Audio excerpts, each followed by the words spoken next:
Sumabog ang alikabok sa arena pagbukas ng lagusan. Pinalaya ang isang malakas na kabayong nagwawala na may matatag na sakay na mahigpit ang kapit. Ang malalakas na hiyawan ng mga tao ay humalo sa dagundong ng mga paa ng kabayo, lalong nagpadagdag sa pagwawala ng kabayo para maalis ang ayaw nitong sakay. Si Trenton Montero ay perpektong sumabay sa paikot-ikot na galaw ng bronc. Iniindayog ang mga paa ng may tamang galaw at estilo sa nakakakabang 8 segundo. Ito ang mundo ni Trenton. Ang pamana ng bronc riding ay dumadaloy sa kanyang mga ugat mula pa sa mga nakaraang henerasyon. Sa huling pagindayog ng paa, tumalon si Trenton mula sa kabayo sa isang maayos at eleganteng pagbaba, lumapag na magaan habang humuhupa ang alikabok. Malakas na palakpakan para sa walang kapintasang pagsakay ng mga cowboy ng Nevada. Inangat ni Trenton ang sombrero at tumanggo. Nanatili ang hiyawan habang lumalabas siya ng arena.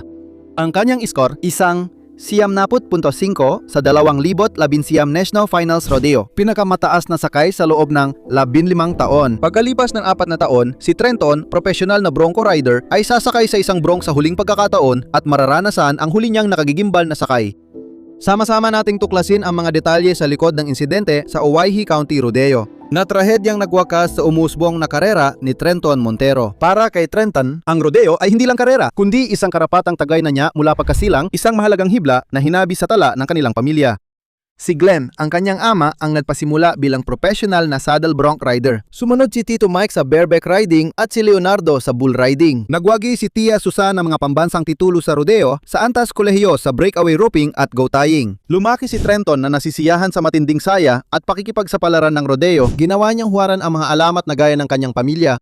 Bata pa lang si Trenton sa rancho ng kanilang pamilya, madalas niyang gawing mga nagwawalang bronc ang kung ano-anong bagay. Hinahamon ang sarili na tumagal ng 8 segundo doon. Pagsapit ng high school, hinahasa na niya ang kasanayan sa rodeo. Sumasakay siya sa mga steer at bronc sa maliliit na lokal na paligsahan. Ipinamalas ng binatilyo ang talento at tapang habang nakasakay sa malalaking hayop.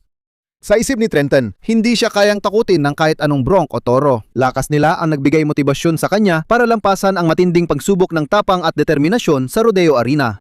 Pag-enroll ni Trenton sa New Mexico State University, nagsama ang edukasyon at rodeo sa buhay niya. Nakakuha siya ng rodeo scholarship at 3 beses naging kwalipikado para sa College National Finals sa bareback riding at bull riding. Sa pagitan ng klase, nag-eensayo si Trenton ng breakaway roping at goat tying. Ipinagpapasalamat niya ang mga kasanayang ito sa kanyang maalamat na tiyahin. Nagtapos siya ng agricultural business na may minor sa business administration. Patunay na ang rodeo ay dagdag lang at hindi pumalit sa kanyang akademikong hangarin. Pagkatapos maging profesional, nag-focus si Trenton sa bareback bronc riding. Naakit siya sa event na itinuturing na isa sa pinakamapanghamon sa rodeo. Dapat kumapit ng isang kamay ang sakay sa loob ng 8 segundo habang ginagawa ng kabayo sa ilalim niya ang lahat ng makakaya para ibagsak ang katawan niya sa alikabok. Lakas, kailangan ng kakayahang umangkop at walang kapintasang teknik sa spurring para magtagumpay sa marahas na sayaw ng tao at hayop. Ang mga panalo ay nangangailangan ng pagtitiis sa matinding sakit habang pinagmumukhang elegante at walang kahirap-hirap ang pagsakay. Para kay Trenton, walang rodeo event na makapapantay sa pananabik at kasiyahang dulot ng bareback riding. Desidido siyang maging mahusay kahit malaki ang panganib, nabaling buto, napunit na litid, pagkakalog ng utak. Higit sa lahat, pinalagaan ng cowboy mula sa Nevada ang tatag ng isip at katawan. Naglalaan ng oras sa tuloy-tuloy na pagsasanay at paghahanda para sa bareback riding. Noong 2011, nagbunga ng pambihirang taon ang pagkahumaling ni Trenton sa pagiging perpekto. Buhay na buhay pa sa kanyang alaala ang 70.5 na puntos na sakay niya sa National Finals Rodeo. Nagwagi rin siya ng mga titulo sa ilang malalaking rodeo. Pikes Peak, St. Paul at Rancho Mission Viejo. Mula sa kanyang tagumpay, mula 2019 hanggang 2023, ipinagpatuloy ni Montero ang kanyang pagiging dominant sa rodeo. Nagwagi sa maraming paligsahan at pinagtibay ang katayuan niya sa bareback riding. Nakatuon ang hangarin niya sa pagigitan ang pamana ng kanyang ama. Patuloy na umuunlad hanggang sa mahalagang bareback riding event sa Moxa Pro Rodeos Half Crow noong Agosto 10, 2023. Ramdam ang pananabik sa magiging performance ni Montero sa Owyhee County Rodeo sa Homedale, Idaho. Nagpakitang gila si Montero, hinangan ng mga tao at siguradong sulit ang bayad nila. Habang nakatayo si Trenton na nabighani sa Rodeo Arena noong malagim na araw na yon ng Agosto noong 2023. Lahat ng mahalaga sa kanya ay nagtagpo sa isang sandali. Malapit sa kanya si Maria, ang asawa niya, at ang 15 araw na sanggol nilang si Noah. Unang beses nilang nasaksihan ng malapitan ang sigasig ni Itay. Nag-uumapaw ang pagmamalaki ni Maria para sa kanyang matapang na bronco rider na ngayon naging mapagmahal na padre de pamilya. Ang unang taon ng mag-asawa ay puno ng pagsubok. Nag-aaral nag-aaral si Maria sa kolehiyo at si Trenton ay nagtatrabaho sa iba't ibang trabaho para magbayad ng mga bayarin at manatiling matatag sa pananalapi. Pero ngayon, nagtapos na sila at may batang lalaking inaalagaan. Sa wakas, tumira na sila malapit sa Jerome, Idaho. Nakapagtuon na si Trenton sa masusing rodeo training. Ang mapagmahal niyang pamilya ang naging inspirasyon niya para tuparin ang pangarap na sundan ang yapak ng mga Montero sa rodeo. Hawak ni Maria si Baby Noah habang nakaupo siya sa gitna ng mga tao. Sabik na hinihintay ang pagpapakitang gilas ng kanyang asawa. Umugong ang rodeo arena sa sigla pagbukas ng tarangkahan. Pinalaya ang masiglang bronc na si Midnight Train sa arena. Nakipagbuno si Trenton sa mababangis na galaw ng kabayo sa ilalim niya habang sinusubukan siyang itapon nito mula sa likod nito. Sa 8 matitinding segundo, matatag siyang kumapit. Ipinapakita ang kahangahangang galing niya sa kanyang larangan. Ang 79 na puntos ni Montero ay nagbigay sa kanya ng ikalawang pwesto sa paligsahan na sa kasama ang palad ay naging kanyang huli. Habang humuhupa ang alikabok, inasahan ng mga tao ang karaniwang pagbaba ni Montero mula sa bronc. Handa nang tanggapin ang palakpak ng mga manonood. Gayunpaman, nagbago bigla ang tadhana. Ang kabayo niyang bagong sakop ay nadapa at sa isang biglaang pangyayari, ito ay bumagsak. Gumulong ito sa ibabaw ni Montero. Bumagsak ng direkta sa katawan ni Trenton ang 1,500 libra ni Midnight Train. Napatakip si Maria ng mga kamay sa bibig niya. Habang walang magawa si Maria, pinanood niya ang asawa niyang nawala sa ilalim ng dambuhalang hayop. Ang masayang selebrasyon ay agad napalitan ng pag-aalala at pagmamadali. Sa profesional na rodeo, napakahalaga ng kaligtasan.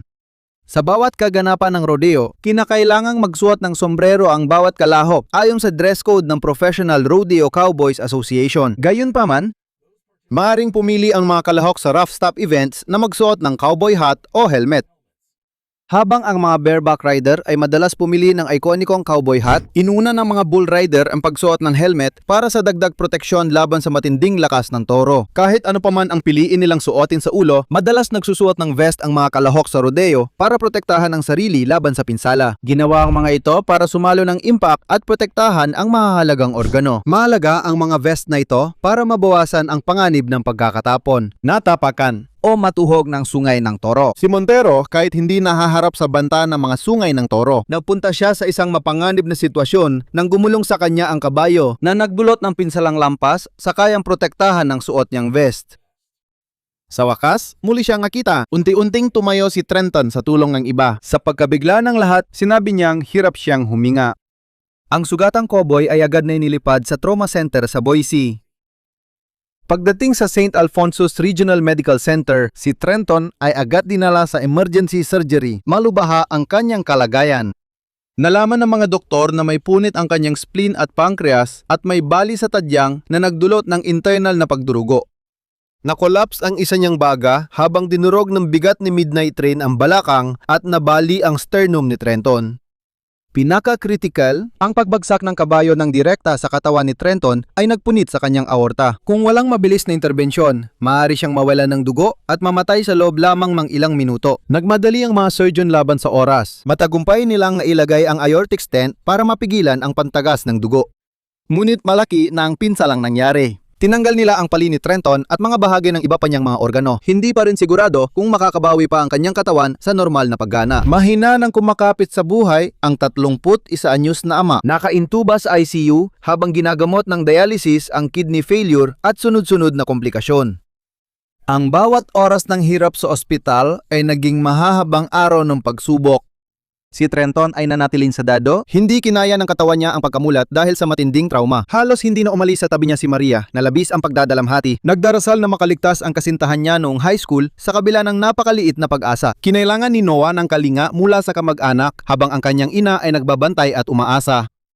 Habang higit 2 linggo nang naka-ospital si Trenton, palala ng palala ang lason sa kanyang dugo habang ilang mga organo niya ay halos bumigay na. Malungkot na sinabi ng mga doktor kay Maria na kung walang agarang sunod-sunod na transplant, maaring tuluyang bumigay ang katawan ni Trenton. Agad na dinala ang mga kinakailangang kagamitan, desperadong inihahanda ang bugbog na katawan ni Trenton para sa isa pang malaking operasyon, umaasang madagdagan ang oras niya. Isa na namang mahirap na linggo ang lumipas. Patuloy pa ring tumitibok ang matatag na puso ni Trenton kahit na siya ay nagkakaroon ng mga seizure, pagdurugo at dialysis para sa mga bato tuwing 48 oras. Binasa ng malakas ni Maria ang mga mensaheng pampalubag loob mula sa komunidad ng rodeo. Inaalala ang mahalagang alaala para makakuha ng reaksyon mula sa asawa niyang nasa koma.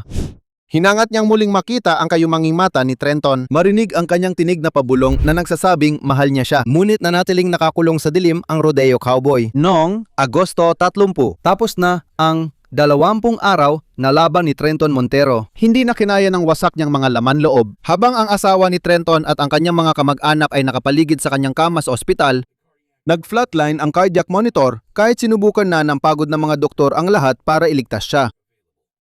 Gulat na gulat at walang imik, pinanood ni Maria habang dahan-dahang itinigil ng mga doktor ang mga pagsisikap na buhayin ang kanyang kasintahan noong high school. 2 linggo pang nabuhay si Trenton matapos ang kapanganakan ni Noah. Halos hindi sapat ang panahon para mayakap niya ang kanyang bagong silang na anak na lalaki bago matapos magpakailanman ang kanilang mahalagang oras na magkasama.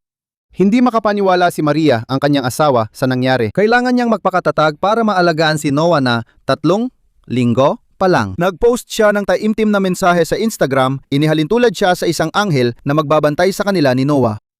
Naganap ang Celebration of Life noong Oktubre 6 bilang parangal sa yumaong alamat. Ipinakita ang mga larawan at video sa projection screen. Mga larawan na nagpapakita ng makinang ng ngiti ni Trenton mula pagkabata hanggang sa pagpapakasal niya sa kanyang kasintahan noong high school hanggang sa matinding saya habang sumasakay ng bronc sa iba't ibang panig ng bansa. Habang natatapos ang memorial, 2 sa mga tinuruan ni Trenton sa pagsakay ng bronc ay pumasok sa arena may dalang magarang cowboy sombrero. Binalot ng matinding emosyon, iniabot nila ang karangalan kay Biyuda Maria at sanggol na si Noah, simbolo ng matatak na diwang rodeo ni Trenton na laging poprotekta sa pamilya niya.